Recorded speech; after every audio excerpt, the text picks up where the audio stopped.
शामिल करते हैं फैसलाबाद से। फैसलाबाद में 30वां अजीमुल शान उर्स मुबारक की शानदार तकरीबात उर्स की क़ियादत हज़रत पीर सैयद अरशाद अली शाह ने की। उर्स में महफिल समा, मशहूर नात ख्वां और सियासी शख्सियात समेत मुल्क भर से मुरीदैन की बड़ी तादाद ने शिरकत की। मजीद जानते हैं इस रिपोर्ट में।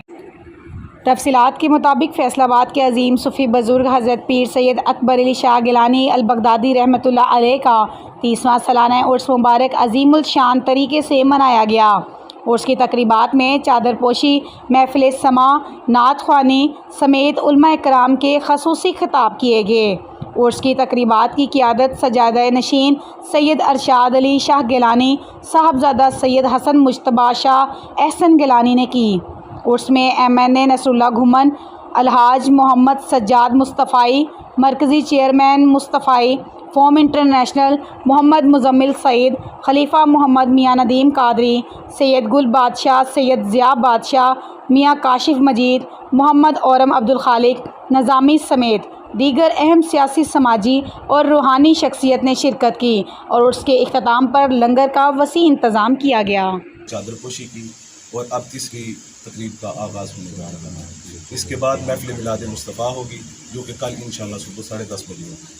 और इस हवाले से आज महफिल मिलाद हो रहा है, माशाल्लाह लंगर भी चल रहा है। इस हवाले से पूरे मुल्क से जो अकीदतमंद आए हैं? जी बिल्कुल, पूरे मुल्क, पूरे दुनिया से कोई दोस्त आए हैं? ओवरसीज़ हो गया? ओवरसीज़ पाकिस्तानी कम तादाद में शिरकत कर रहे हैं, जबकि पूरे मुल्क से तमाम ज़ायरीन शिरकत कर रहे हैं माशाल्लाह। और अभी क्या महफिल का कितना आगाज़ हो जाएगा? महफिल जो है बाद नमाज इशा होती है, लेकिन कुछ देरी ताख़ीर है, इस वजह से 10:30 बजे आगाज़ किया जाएगा। जो पीर साहब ने ज़िंदगी अपनी गुजारी है सारा, उस हवाले से हम चाहते हैं कि आप बताएं कि सूफिया की ज़िंदगी के बारे में। अल्लज़ीना आमनु व क़ानू यत्तक़ून लहुमुल बुशरा फ़िल हयातिद दुनिया व फ़िल आखिरह ला तब्दील लिकलिमातिल्लाह ज़ालिका हुवल फ़ौज़ुल अज़ीम। सूफिया कराम की ज़िंदगी जो होती है ईमान और तक़वा की ज़िंदगी होती है, जिसमें सिवाय अमन के कोई और पैगाम नहीं मिलता। और बहम्दिल्लाह हमारे बुज़ुर्ग भी इसी मिशन को उजागर करते हुए खालिक़ हकीकी से जा मिले और आज हम उनके मनसब पे खड़े होकर उसी पैगाम को उजागर करने की कोशिश कर रहे हैं। आखिर में आप क्या पैगाम देना चाहते हैं आलम इस्लाम को और पाकिस्तान के हवाले से? आलम इस्लाम को हम, अल्लाह ने कुरान में इरशाद फरमाया व अम्मा भी नेमत रब्बी का फ़हदिस, जो तुम्हें नेमत दी जाए उसका खूब चर्चा किया करो। और ये जो महीना माह रबीउल अव्वल का महीना है, इसको हम भरपूर तरीके से मनाने की कोशिश करेंगे और इसमें तक़द्दुस रखने की ख़ास कोशिश करेंगे। जैसा कि अब मुल्क में माशरा जो है एक अलहदा ही एक डगर पे जा रहा है, जिसमें बेहुरमती होती है तबर्रुकात की, जो ऊपर से फेंकते हैं। खुदारा मेरी गुजारिश है कि ऐसी हरकत से इज्तनाब करें और आका सल्लल्लाहु अलैहि वसल्लम की जो मिलाद की खुशियाँ उन्हें भरपूर तरीके से मनाएं। आज की तकरीबात के हवाले से ज़रा।